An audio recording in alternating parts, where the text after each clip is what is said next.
Hello friends, आप देख रहे हैं आपका चैनल शेयर बाजार विद आयुष। और दोस्तों, बात करेंगे इस वीडियो में आईसीआईसीआई प्रूडेंशियल एएमसी आईपीओ के बारे में। दोस्तों, आपको पता ही है अब आईसीआईसीआई प्रू एएमसी ओपन होने वाला है 12 तारीख से, यानी ओवरऑल कल से ही। और इस आईपीओ में है शेयर होल्डर कोटा। अब इसको लेकर अपने आप में देखिए बहुत सारे डाउट है जो बेसिकली शेयर होल्डर्स के बीच में है कि अगर मेरे पास शेयर तो मैं किस किस चीज़ों के लिए एलिजिबल हूँ, राइट। और सबसे पहली बात तो कौन कौन एलिजिबल है, ये भी अपने आप में सबसे बड़ा सवाल है। तो इन सब क्वेश्चंस के आपको इस वीडियो में आंसर मिलेंगे, तो आप लोग देखिएगा वीडियो को पूरा ज़रूर। लेकिन उससे पहले अगर आपने दोस्तों चैनल को पहली बार विजिट किया है तो ज़रूर चैनल को सब्सक्राइब कर लीजिएगा इन्फॉर्मेटिव वीडियोज़ के लिए। तो दोस्तों, आईसीआईसीआई बैंक, ये बात ध्यान रखिएगा, सबसे पहले तो इम्पॉर्टेंट है आईसीआईसीआई प्रूडेंशियल एएमसी आईपीओ के लिए। अगर आपके पास आईसीआईसीआई बैंक का शेयर 4 दिसंबर को था या फिर उससे पहले था, 4 दिसंबर को होना चाहिए या फिर उससे पहले से आपके पोर्टफोलियो में है, तो पहली बात तो आप क्या होंगे दोस्तों, आप रहेंगे एलिजिबल। किसके लिए एलिजिबल रहेंगे? To apply IPO in the share holder category. ये बात ध्यान रखिए। वैसे तो आईपीओ में दोस्तों 3 कैटेगरीज होती है मेजरली। एक होती है क्यूआईबी की, एक होती है रिटेल की, और तीसरी होती है एचएनआई की। रिस्क को हम एनआई भी बोलते हैं, राइट। एनआई एचएनआई बात एक ही है। लेकिन कुछ कंपनी होती है दोस्तों जो कुछ और कैटेगरीज भी रखती है। उसमें से एक कैटेगरी तो होती है दोस्तों एम्प्लॉय की, अगर कंपनी को अपने एम्प्लॉयज़ के लिए एक अलग से कैटेगरी रखनी है। और एक और कैटेगरी होती है शेयर होल्डर कोटा की। शेयर होल्डर कोटा मतलब उनके लिए अगर कोई उसी स्पेस की लिस्टेड कंपनी है, माफ़ कीजिएगा, ग्रुप की कोई लिस्टेड कंपनी है, तो फिर उधर शेयर होल्डर कोटा होता है। तो वैसे ही दोस्तों आईसीआईसीआई प्रू एएमसी के जो पेरेंट कंपनी है आईसीआईसीआई बैंक, राइट, वो ऑलरेडी लिस्टेड है। इसीलिए दोस्तों इस आईपीओ के अंदर रखी गई है शेयर होल्डर कैटेगरी, राइट। मतलब शेयर होल्डर कैटेगरी में भी आप अप्लाई कर सकते हैं। अब इसका मतलब क्या है कि मैं शेयर होल्डर कैटेगरी में अप्लाई कर सकता हूँ? क्या मैं सिर्फ शेयर होल्डर कैटेगरी में अप्लाई कर सकता हूँ या फिर ये जो बाकी की 3 कैटेगरीज है, big HNI, small HNI, retail category, इसमें भी अप्लाई कर सकता हूँ? तो बिल्कुल। देखिए, शेयर होल्डर कैटेगरी का मतलब ये है कि पहली बात तो आपके पास एक और कैटेगरी है, वो है शेयर होल्डर कैटेगरी, जिसमें आप अप्लाई कर सकते हैं। प्लस इसके अलावा आपके ऊपर है कि आपको रिटेल में अप्लाई करना है तो आप रिटेल में अप्लाई करिए। आपके ऊपर है कि अगर आपको एचएनआई के अंदर अप्लाई करना है तो एचएनआई में कीजिए। एचएनआई में बिग भी हो सकता है, स्मॉल भी हो सकता है, वो आपके ऊपर है। लेकिन हाँ, ऐसा नहीं कर सकते आप कि मैं शेयर होल्डर में भी अप्लाई कर दे रहा हूँ, एचएनआई में भी अप्लाई कर दे रहा हूँ और रिटेल में भी अप्लाई कर दे रहा हूँ। फिर याद रखिएगा, आपकी बिड को एक्सेप्ट नहीं किया जाएगा, रिजेक्ट कर दिया जाएगा। इस बात को आपको खास तौर पर ध्यान रखना है कि अगर आप शेयर होल्डर कैटेगरी में अप्लाई कर रहे हैं तो इसके साथ साथ आपको कोई एक कैटेगरी चूज करनी है। या तो आप रिटेल चूज करिए या तो आप एचएनआई चूज करिए। अब सवाल उठता है कि शेयर होल्डर कैटेगरी में मैं कितना अप्लाई कर सकता हूँ। देखिए, शेयर होल्डर कैटेगरी में याद रखिएगा लिमिट दी गई है up to 2 lakh. Up to 2 lakh का मतलब क्या है? अप टू 2 लाख का मतलब है कि जैसे ही दोस्तों स्मॉल एचएनआई कैटेगरी में आप अप्लाई करेंगे तो ये बात ध्यान रखिएगा, आपको पता रहेगा कि स्मॉल एचएनआई के अंदर 2,07,840 की एक बिड है। यानी 16 लॉट अगर आप अप्लाई करते हैं तो ये बात ध्यान रखिएगा, वो 2 लाख से ऊपर का बिड निकल जाता है।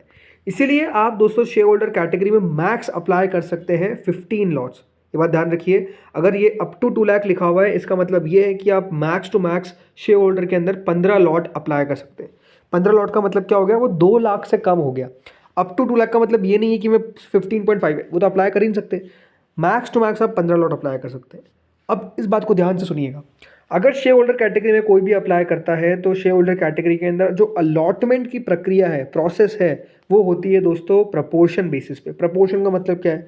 अगर कोई अप्लाई कर रहा है, फॉर एग्जांपल मान लीजिए 10 लॉट शेयर होल्डर के अंदर, या फिर कोई अप्लाई कर रहा है 15 लॉट शेयर होल्डर के अंदर, और जिसने अप्लाई करा है 1 लॉट, 2 लॉट, 3 लॉट, तो ये बात ध्यान रखिएगा, जिसने 15 लॉट अप्लाई किया है पहला प्रेफरेंस अलॉटमेंट का उसको मिलेगा। जिसने उससे कम लॉट अप्लाई करा है फिर दूसरा प्रेफरेंस उसको मिलेगा। तो हमेशा एक बात ध्यान रखिए, प्रपोर्शन के अंदर जो जितना ज़्यादा लॉट लगा सकता है, सब मैक्सिमम आप 15 लॉट लगा सकते हैं, राइट। तो आपको सबसे पहले प्रेफरेंस मिलेगी, जिसने 1 लॉट लगाया उसको कम प्रेफरेंस मिलेगी। तो ये आपको समझ में आना चाहिए। और मान लीजिए अगर share holder category for example subscribe हो जाती है बाय 15 टाइम्स और मैंने अप्लाई कर दिया 15 लॉट, तो ये चांसेस ज़्यादा रहेंगे कि आपको 1 लॉट तो अलॉटमेंट एटलीस्ट आ ही जाएगा। समझ गए? तो ये आपको ध्यान रखना है कि अगर शेयर होल्डर कैटेगरी में आप अप्लाई कर रहे हैं तो सब्सक्रिप्शन देखिए और गो फॉर मैक्स, अगर आपको इस आईपीओ में अप्लाई करना ही है।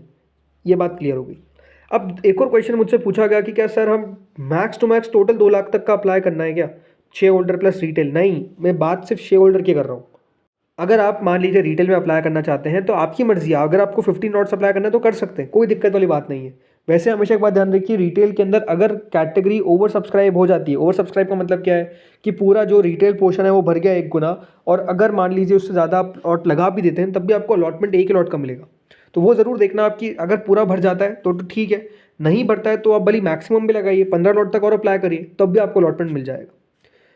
इसके अलावा अगर मैंने मान लीजिए कि 15 लॉट तो मैंने शेयर होल्डर में अप्लाई कर दिए, तो फिर मैं HNI कैटेगरी का अप्लाई कर सकता हूँ क्या? मतलब अपना एक बिड बिल्कुल अप्लाई कर सकते हैं। आप HNI में भी अप्लाई कर सकते हैं। अब वो आपके ऊपर है कि आपको HNI के अंदर बिग में अप्लाई करना है या फिर स्मॉल में अप्लाई करना है, ये आपके ऊपर है। ऐसा नहीं है कि आप दोनों में अप्लाई कर सकते हैं, या तो बिग HNI में अप्लाई करिए या तो स्मॉल HNI में अप्लाई करिए। तो ये बात भी आपको ध्यान में होनी चाहिए कि आप शेयर होल्डर प्लस एक और कैटेगरी है आपके पास, याद रखिए अप्लाई करने के लिए।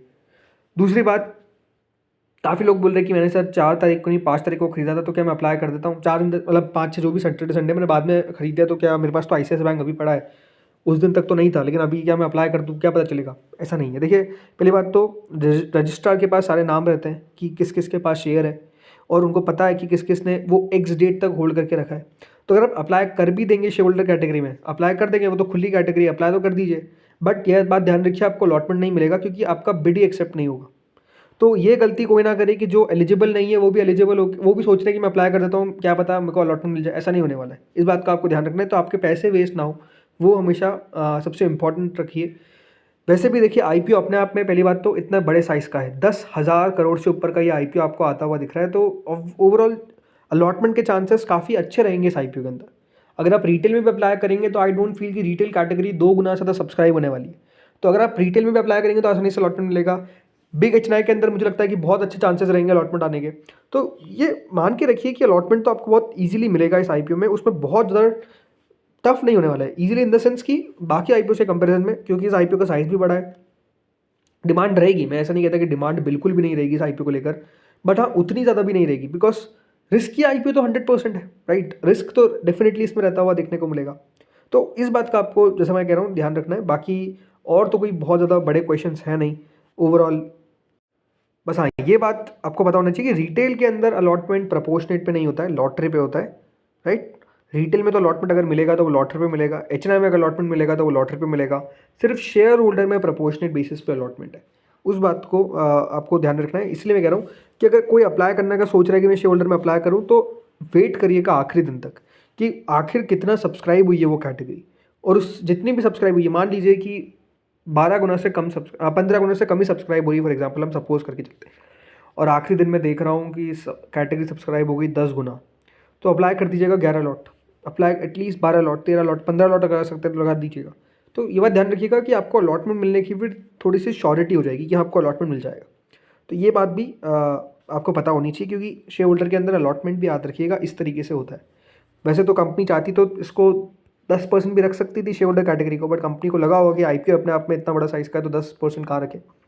अदरवाइज़ 10,600 करोड़ के आसपास का अगर IPO और 10% आ जाता तो ये 1060 करोड़ का, याद रखिएगा, सिर्फ शेयर होल्डर कैटेगरी हो जाती, राइट? लेकिन 5% याद रखिएगा, रखी गई है शेयर होल्डर कैटेगरी। 5% भी अपने आप में ऐसा नहीं कि कोई कम है, मतलब ये बात ध्यान रखिए, 10,602 करोड़ का ये IPO है, और 10,602 करोड़ का अगर IPO में 5% भी दोस्तों अगर आपको कैटेगरी देखने को मिल रही है, तो वो अपने आप में ऑलमोस्ट 530 करोड़ के आसपास बैठती है, राइट? तो कोई दिक्कत वाली बात नहीं है। आई डोंट फील कि यहाँ पर भी कोई बहुत सब्सक्राइब होगी ये कैटेगरी। मतलब अगर 15 गुना सब्सक्राइब अगर ये होती है तो उसका मतलब है कि लगभग 8,000 करोड़ रुपए आते हुए दिखेंगे, जो मुझे लगता है कि यहाँ पर अभी कम चांसेस है कि इतना सब्सक्राइब हो जाए, बट अब देखते क्या होता है। बाकी दोस्तों इस वीडियो में इतना ही था। लगातार आपके पास सब्सक्रिप्शन पे वीडियो, ग्रे मार्केट और भी कोई अपडेट्स होंगे तो वो आते रहेंगे, तो चैनल को आप लोग सब्सक्राइब करके रखिएगा। इस वीडियो में तो इतना ही था। होपफुली अगर अच्छा लगा हो तो छोटा सा लाइक ज़रूर कर दीजिएगा और सब्सक्राइब ज़रूर करिएगा।